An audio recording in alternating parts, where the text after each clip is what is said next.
Hello and welcome to Watches Tonight. This evening we are riding solo. I'm sharing my controversial opinions about watch collecting. It's just me and you in here. So we chat live, I share your viewer wrist shots, and we discuss unpopular opinions about collecting watches.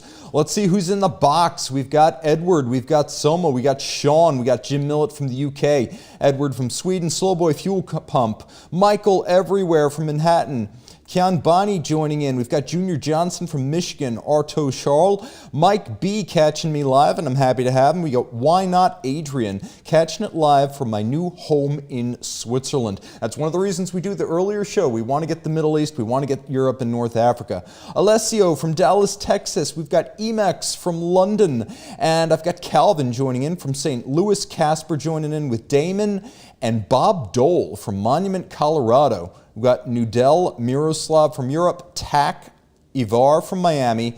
Welcome to one and all. Okay, this evening, guys, while we're warming up, do me a favor, check out Tim_Mosso on Instagram. It is the official Watches Tonight after party, and it's where you'll find all of the fun stuff that happens in my life. Mostly watches, but also a little bit of cars and Squash the Pug. So if you want to know more about the life of Tim Mosso, Tim_Mosso on Instagram. There it is.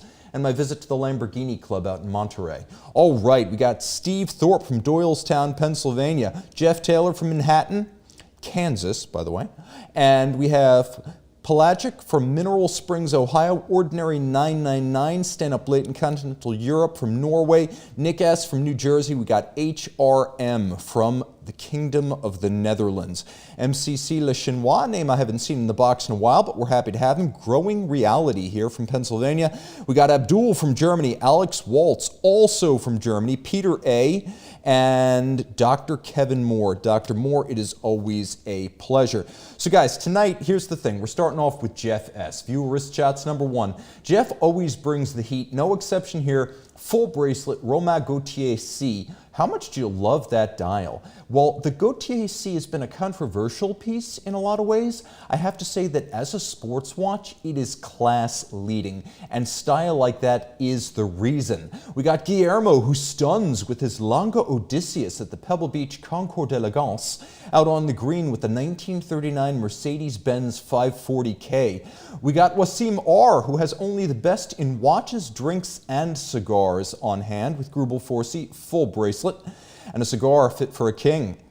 We got Spencer K, who rolls with his Land Rover Defender and his Patek Philippe 5524R bought from Matt Parker at the 1916 Company. Spencer, thank you for trusting our team. We got Andrew K, who impresses with his Laurent Ferrier Gallet Square and BMW M4. I love my watches and wheels. We got Philip D and his Ulysse Nardin Freak 1 Ops. It's the tactical one. Saluting our show from Park City, guys. Send your wrist shots to MondayMailbag at the1916company.com to see your pieces on these pixels. We got the ghost of Pablo Escobar joining in. We've got BNS. We've got Robert Taylor. We've got Kevin Hawthorne from Lakeland, Florida. Welcome to one and all. We're glad to have you. Our live audience is the heart and soul of this channel. So unpopular opinions in the modern watch scene. I've been in the watch industry long enough to know how orthodoxies take root and dig in.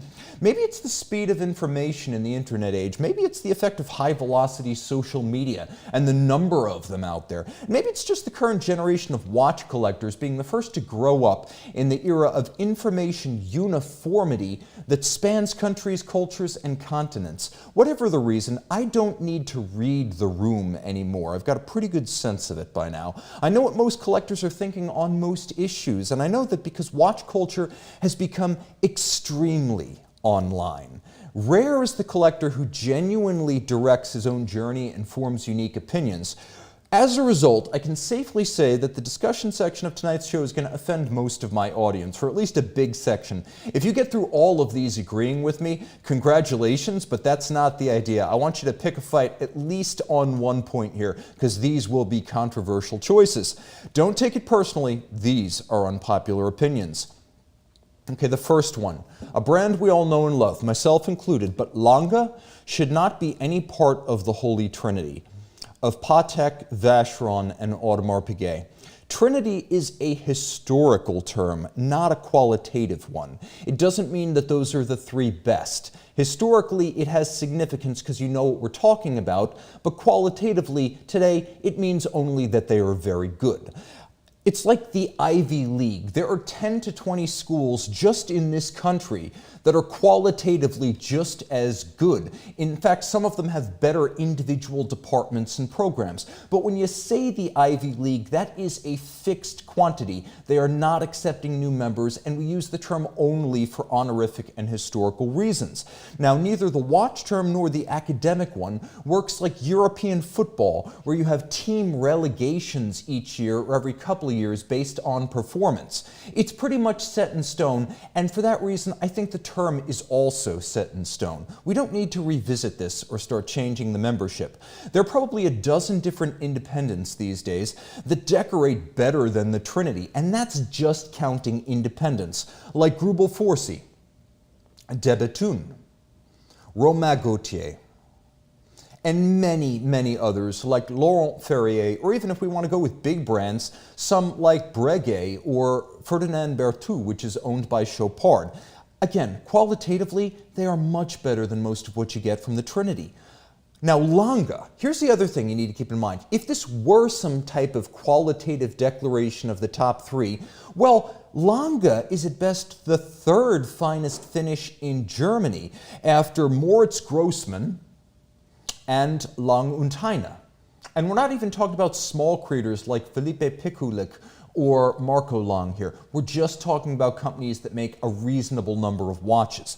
Lange is historically important, both prior to communism and in the modern era since the fall of the wall. In terms of style, especially the style of movement finishing, there is no more influential company in German watchmaking today. All of the high-end watches use a Lange house style. So I'm not taking that away from them, but let's stop talking about which of the AP, Patek, and Vacheron trio is going to get booted off the island. Holy Trinity is nothing but an historical term.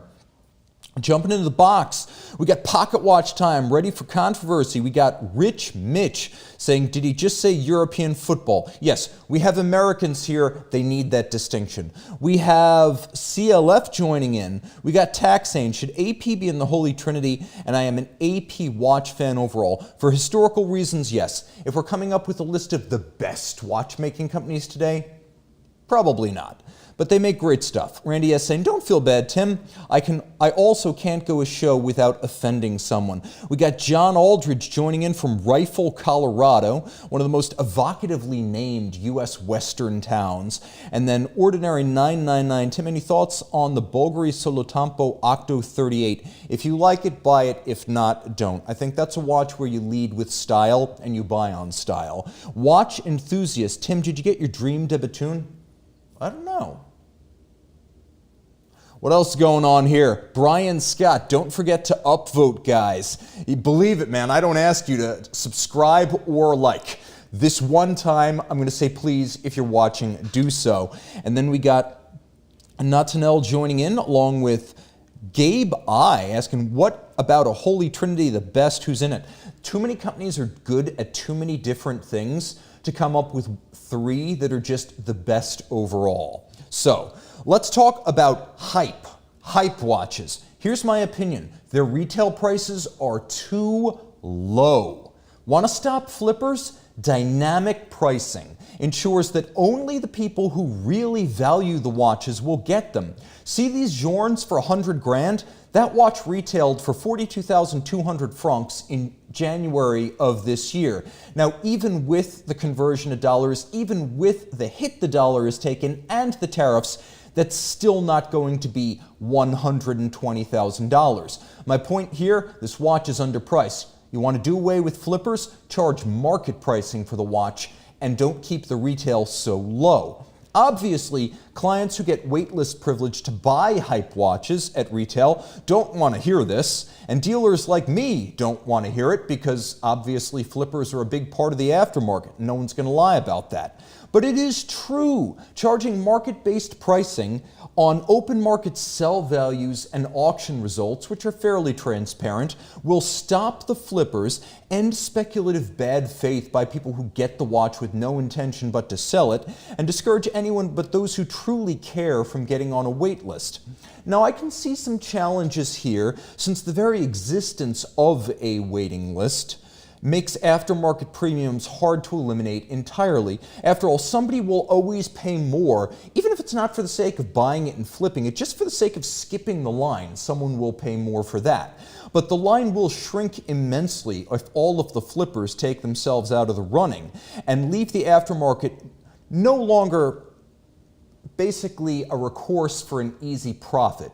You wait on the list because you want the watch and you're willing to pay for the watch. I will say that this will also reduce the waiting times for those who are waiting in good faith. And it will reduce the premium a flipper can reasonably expect to get for the watch, even if he's selling to impatient people. It will take, in my opinion, more effort to turn a watch for a gain if you dynamically price timepieces, and the ultimate outcome might be only a modest premium. Now, dynamic pricing might mean at times watch prices go down as well, so this is not all bad news. But if you want to do away with the whole idea of a hype watch and flipping, dynamic pricing is the way to do it, and that's not an original idea. Quill and Pad, I believe it was Ian Skellern, had a really good article on this, and it's worth a read. Okay. What else do I have to say? Rich Mitch, dynamic pricing is a filthy concept in all things. Stop that.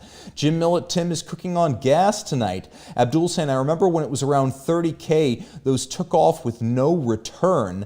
And then we have Growing Reality. Is FP Journe worth the price? I love the design language, but I have a hard time quantifying what makes them as high priced as they are. If you're trying to quantify a 100% emotional product, I think you're going to come up snake eyes. Like, I really do. Now, are they nicely designed? Yes. You can see the way they look. They are very attractive. Are they very distinctive? Yes. Are they built with integrity? Yes. Are the technical innovations often quite original and inventive? Absolutely. Are they the best decorated watches in the world? No. Are they the greatest watches ever made? No. Is FP Journe that much better than Stephen Forsey or Philippe Dufour or Kari Voutilainen or even someone like Marco Long? No. And I think Luca Soprano might be the best watchmaker no one's ever heard of. But my point is, the Journe watches will not disappoint you. You just have to decide what your priorities are as a buyer and then how much you're willing to spend. All right, over-polished watches have a place in a connoisseur's collection.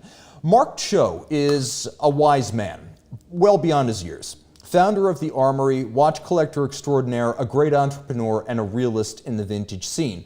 Well, he went out and he bought a beat, and I think it was a 1526. He bought a beat as hell 1526, polished down to a stub, clearly weathered, marks on the dial, not an A-grade watch. Not the watch he could afford to buy, but he did it for a good reason. He bought it because it's an acceptable daily driver. You can have a genuinely important exotic vintage watch and not worry about every little mark on it or the slings and arrows of outrageous fortune in daily use. No, those slings and arrows and outrageous fortune don't bother you if the watch already has like a spring bar sticking out of the edge of the lug hole. My point right here is that you're going to find something that you're comfortable wearing that is still cool enough you'll want to show it to your friends. And it goes even deeper than that, because some people have the budget to own one for the wrist and one for the safe. So you get your beater watch that's been over-polished or might have marks on the dial or it was badly re-loomed or redialed.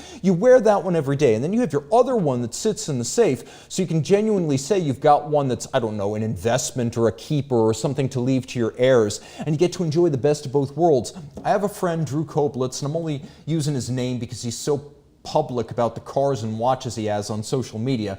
But in the past, I think he's had one Porsche Carrera GT to drive and then another one with ultra low miles that was like his keeper. You can do that with watches too. But I would actually say, if you have to choose, get the one to wear. And an over-polished watch is the one you're going to wear. These are the pieces we are comfortable using, and a watch that is not worn is a sad watch. Finally, it could be a smart buy because the cutting edge in case refinishing, it used to be things like fixing porous cases or smeared platinum or laser welding. Now it's rebuilding cases, actually going with a laser welder and adding layers back onto lugs and case bands and then refinishing them so they're identical to new. We've gotten to the point where we can do more than just weld a divot in a case. We can restore volume. So you might actually come out ahead buying a daily driver like 1526, and then 10 years down the line, they can completely restore that case at Patek Philippe. Crazier things have happened, and what I'm seeing with case restoration now is mind-blowing. So this might actually be an idea ahead of its time, or an idea whose time has come. All right, jumping into the box, let's see what's going on, guys. We are up to 200. Let's try to get that number a little bit higher. What else is happening here? We have Pilot Style 123 saying, that is only half the story. Luxury brands used to be 1 to 2 monthly salaries. Now they are 3 to 4, and that's hard to justify.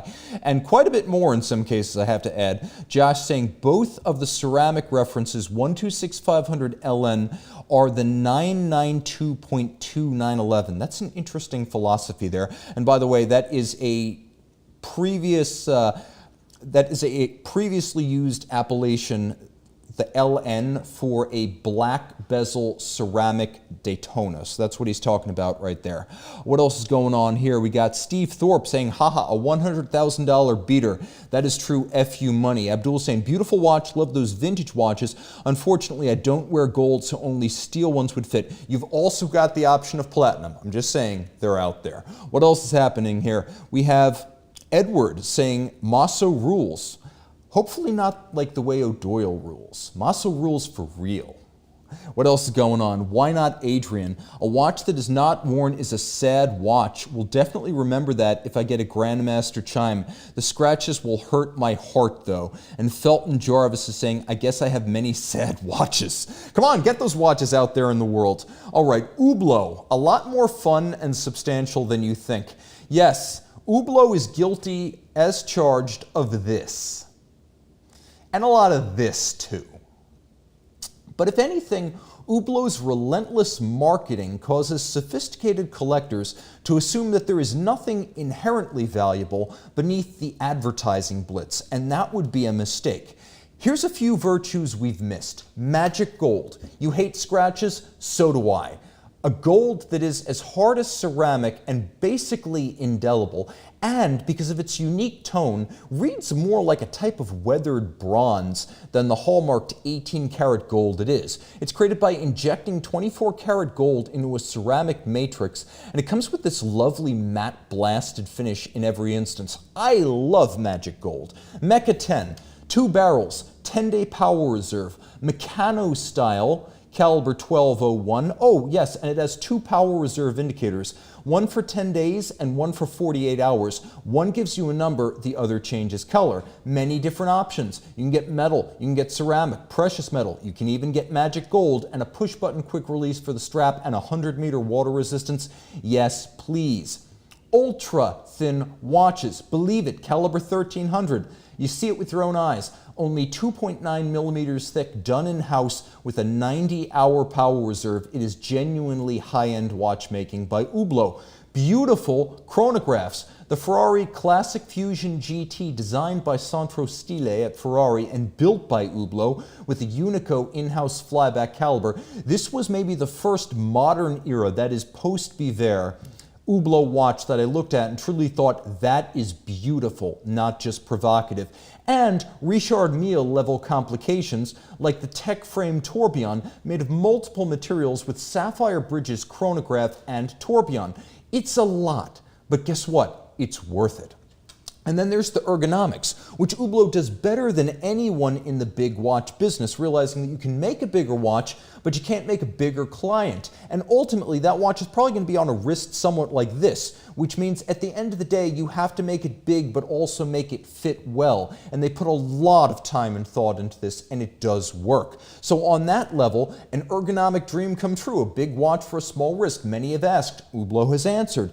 I would also say that the watches have been getting smaller for a while now. Even 8 years ago, the classic Fusions, which are thinner and smaller, were beginning to match the sales of the big Bang, and today I think the Classic Fusion actually outsells the Big Bang. We also have smaller Big Bangs in the 42mm size range with a smaller Big Bang movement in the Unico class, that's the caliber 1280, designed for these more compact cases. So they are answering. Resale is low, but use that to your advantage. You could get an incredible watch for very reasonable money, and as an LVMH brand, Hublot, unlike a lot of chic independents, will be around forever to provide parts and service. Let's see what's going on here. Jim Millett saying Hublot still produce some great pieces, and I agree.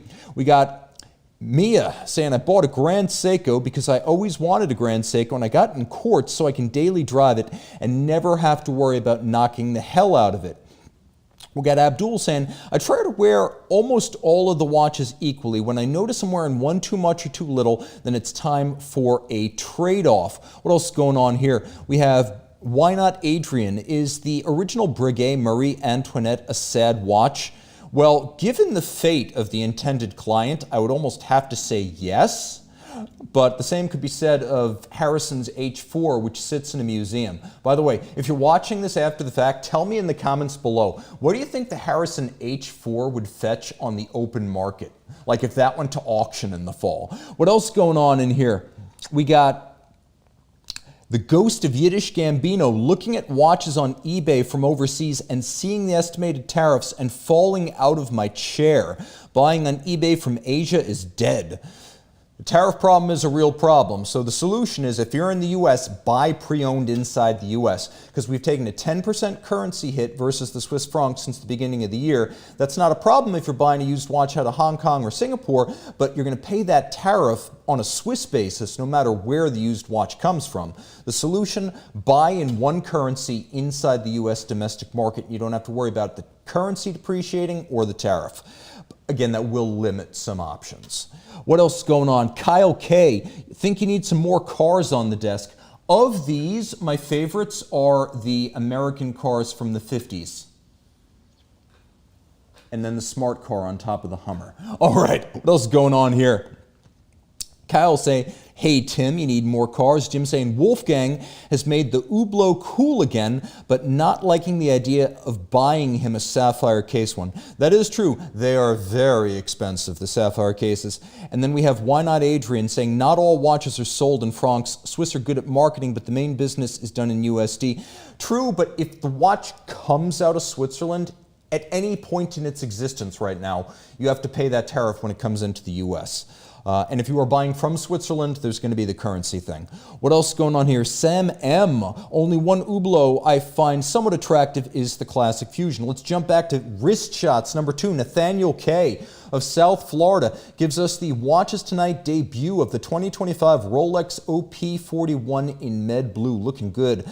Troy B. and his evidently witness protection program Seiko watch obscured from view at the Nationals against the Phillies. Looking good, and the identity of innocent parties have been protected. Clement L. hikes the Grand Canyon with his Rolex Explorer 2 Polar, the first of several you'll see tonight.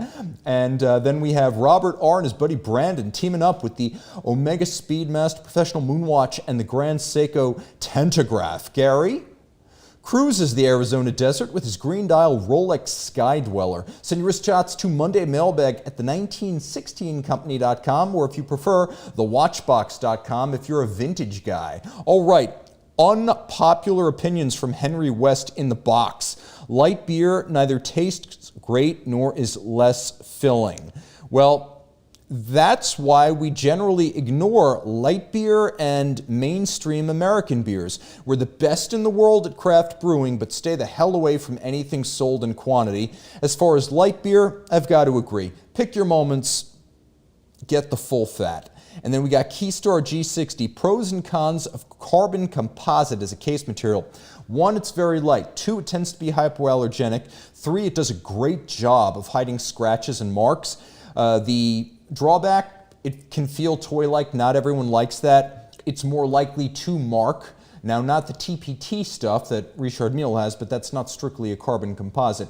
But regular carbon fiber composite can scratch. It's not as hard as a lot of metals. And not everyone likes the look of it. That's the other thing.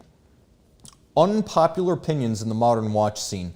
Solid casebacks are actually a great idea. and we need more of them, because display case backs are insulting to the owner at least half the time.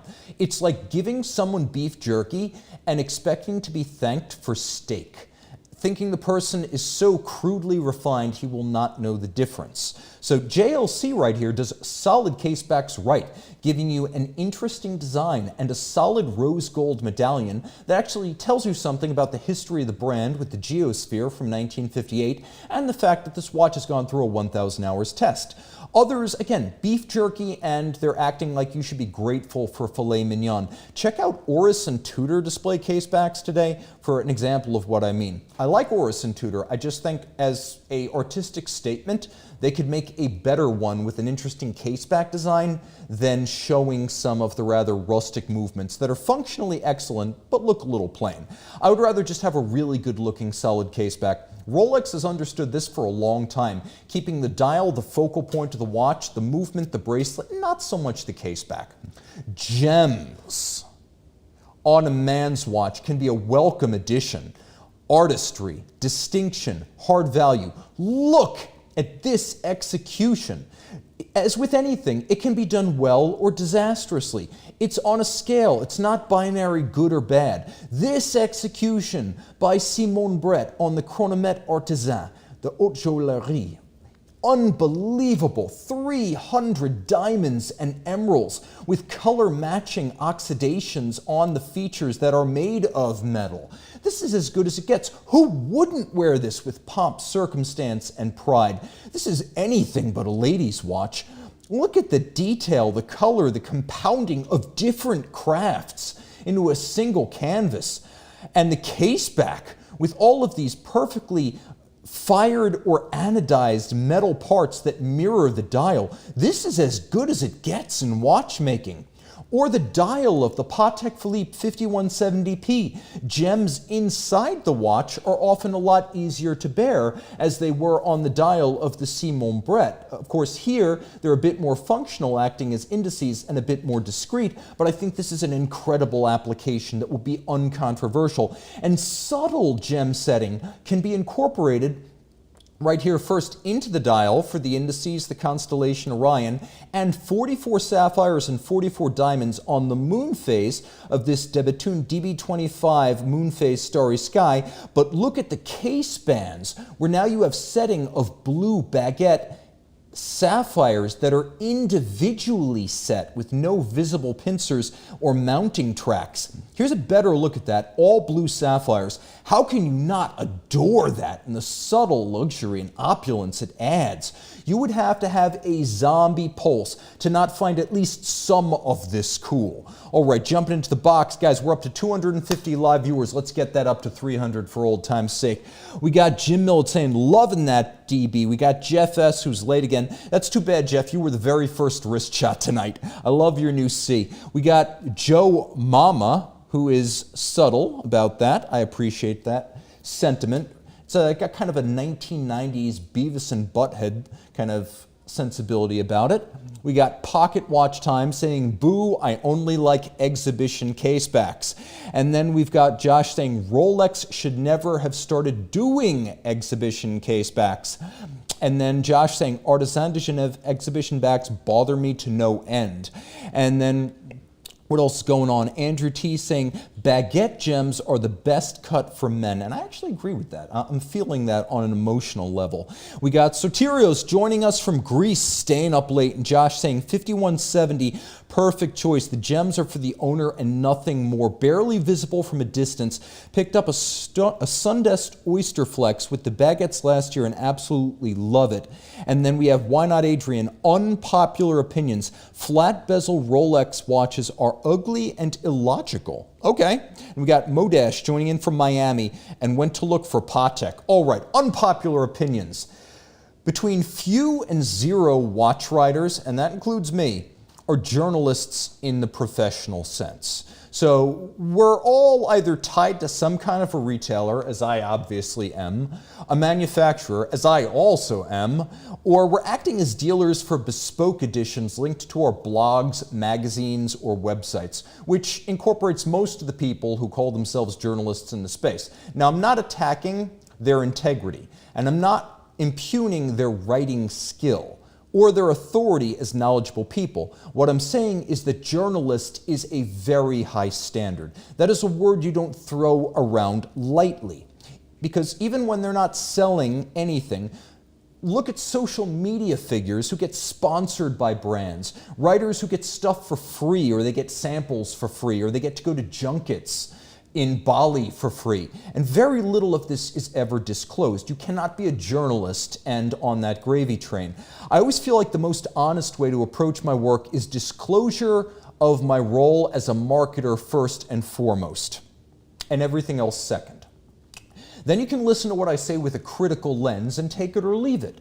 Look, 200 journalists at least have died since 2023 in the Middle East. Daniel Pearl was a journalist, and he died covering extremist groups in Pakistan. That is a very, very high standard, which is why I respect a lot of watch writers, but almost none of them are journalists by that standard. Jumping into the box, let's see what's going on here. Why Not Adrian saying everybody has something to sell, and that's a fact. And we have Jeff S. saying, my Moser Gold rainbow skeleton is very discreet. I like your sense of humor, Jeff. What else is going on here? We Are Venom saying, I second the baguette gem comment, definitely more subtle for men. And then Jim saying that no one can doubt my integrity. Well, you're okay if you doubt it. I am in merchandising and marketing, and we own Debatoon. But at the end of the day, I hope you know when I am editorializing on behalf of the company and when I'm speaking from the heart. And I hope I can make that distinct. Just because I'm a marketer doesn't mean I'm soulless. And I've always identified with the collector before any kind of commercial enterprise, because I was a collector long before I was in the biz.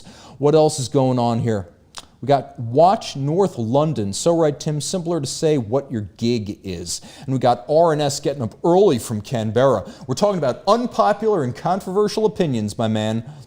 Let's see, we've hit 257. Let's try to get that up to 300. Okay, the accuracy of luxury watches absolutely matters. Sure, the state of the art always advances, whether it's timekeepers or race cars. The F1 Lotus 72, which won the title in 1973, was obsolescent within a year or two. But Secretariat is the racing machine from 1973 that everyone remembers and still represents a mark to beat for thoroughbreds.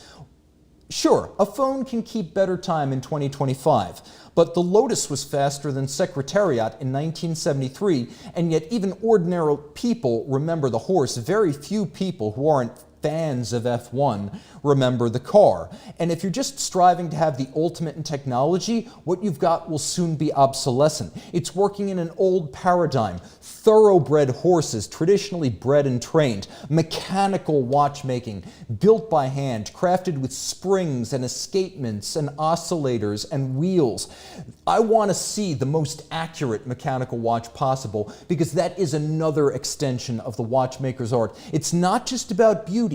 It's not just about rarity. It's not just about savoir-faire of craft arts, gem setting, engraving, marquetry, enameling, miniature painting. No, accuracy is still important. Breguet would say that the ruby cylinder that he created was the greatest of its time. He would also admit it was accurate to about 1 minute a day. The state of the art has advanced in mechanical watchmaking, even though mechanical watchmaking is broadly obsolete. So that Breguet ruby cylinder tourbillon, you can still go out and get them. They're still the state of the art in ruby cylinders, but we've moved on to lever escapements, double direct impulse escapements, harmonic oscillators, all of these things still mechanical. Rolex watches with the chronergy escapement guaranteed to -2 plus 2 seconds per day or better from the factory. Patek Philippe now guarantees -1 plus 2 seconds per day, and Debatoon tourbillon watches are supposed to run to less than 1 second gained per day. That's their in-house standard. My point in all of this is that a mechanical watch is like a racehorse, and it's much more challenging to find that extra half a mile per hour or half a kilometer per hour from a horse, or 1/4 of a second per day from a mechanical watch, than to simply sync your phone to an atomic clock that has a radio signal. I want it all. Handmade, beautifully designed and decorated, rare, exclusive, superbly accurate, and yes, mechanical.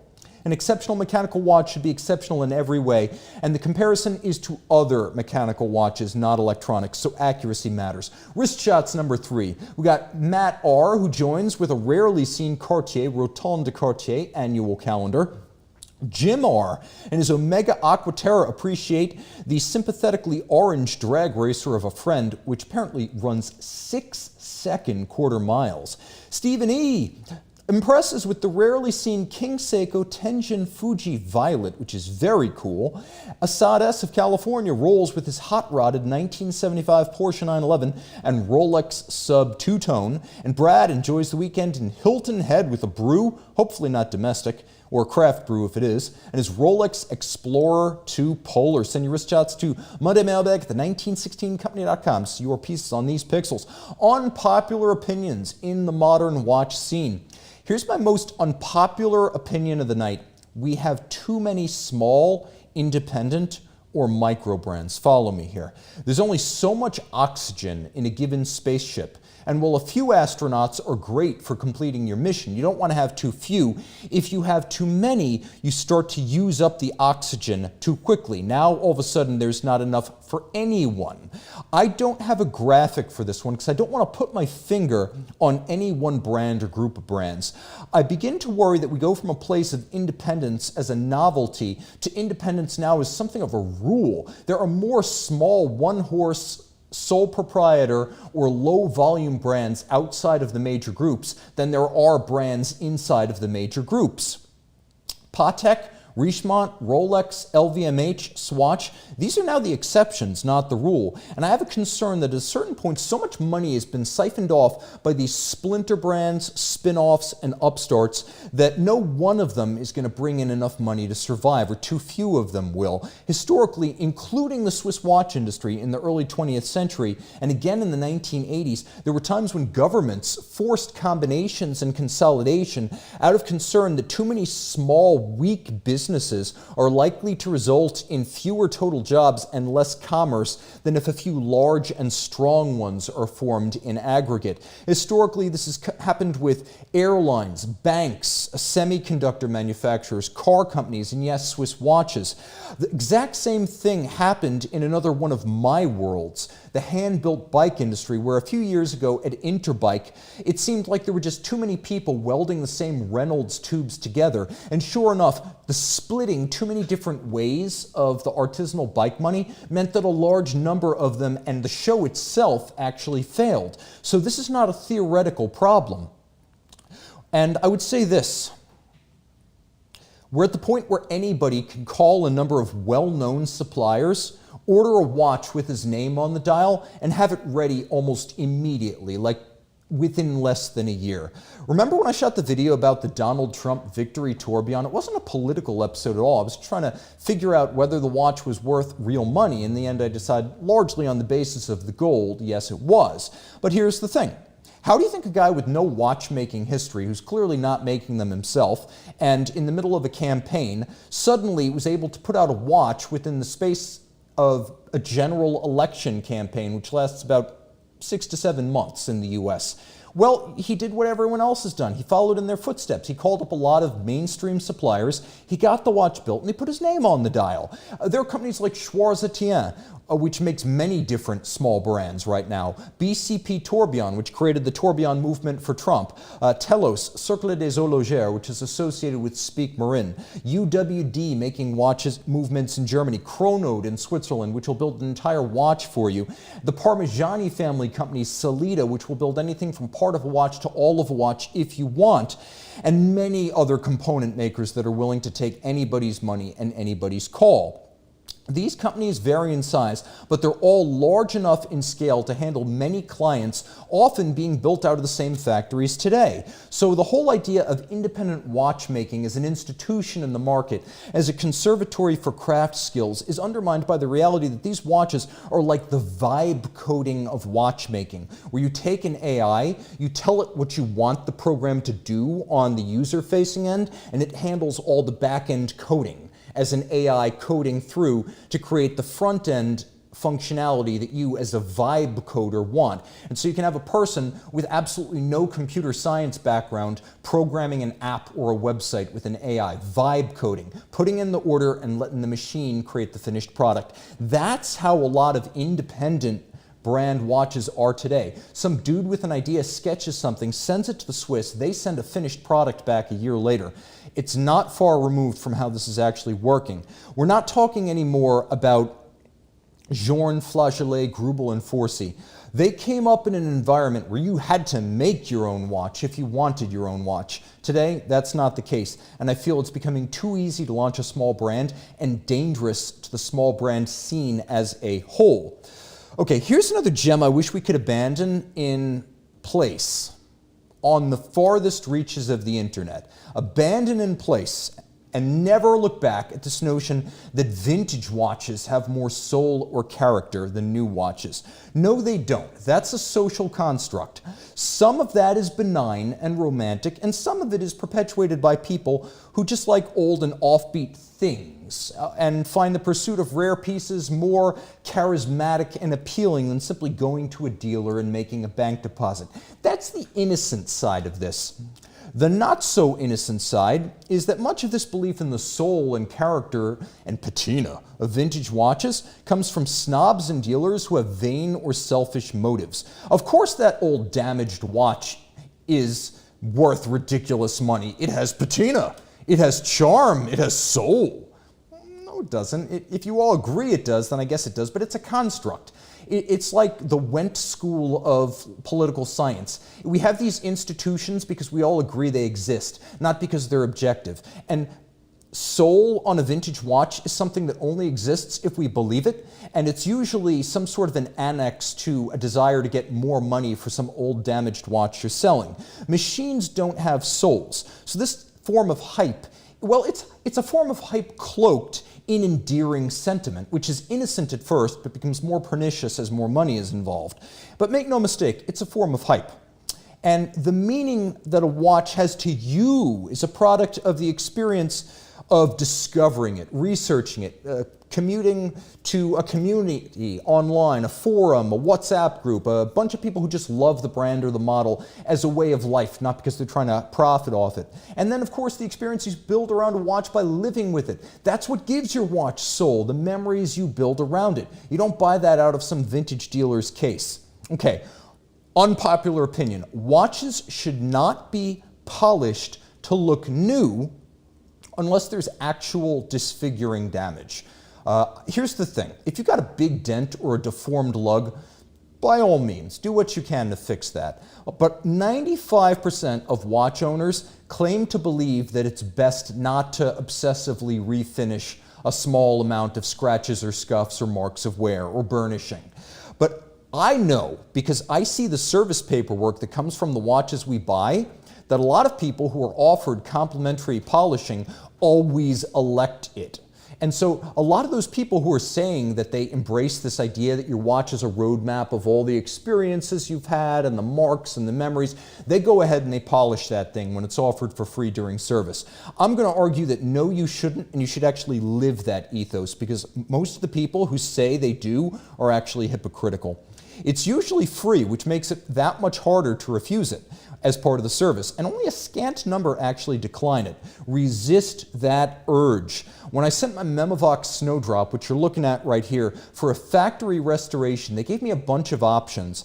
I approved all of the mechanical interventions and a replacement crystal, and I declined the dial swap and the case refinish, and boy am I happy I did. Okay, viewerist shots number 4. Josh P. of Stony Creek, Canada, contributes to our Rolex Polar Avalanche. It's an avalanche of polar snow with yet another white dial Explorer 2. Neil B., Dr. B., astonishes with his Beauvais Amadeus, exquisitely diamond paved. We talked about that. Well done. Jim Jim M. greets his newly arrived Nevada Grenchen Valjoux 23 Aventurine, and a stunner it is, especially that dial and bracelet combo. Tack and his JLC Polaris Mariner Memovox survey the London Eye. That is the OG that started the giant Ferris wheel arms race around the world. And Richard L. sends us home with his rare and beautiful white gold Panerai Rajamir PAM 62 with a zenith movement and a 40mm case. I love it. Thanks to Garrett on the switcher tonight, and thanks to you for my comeback solo show. We're going to alternate between a co-host and solo shows. I've heard you loud and clear. We're going to actually just go forward with both because there's a market and there's a fan base for both different perspectives. So we have the Labor Day holiday next week, so don't get up early, don't stay up late. There will not be a show next week, but we'll be right back at it the next. And until next time, time out.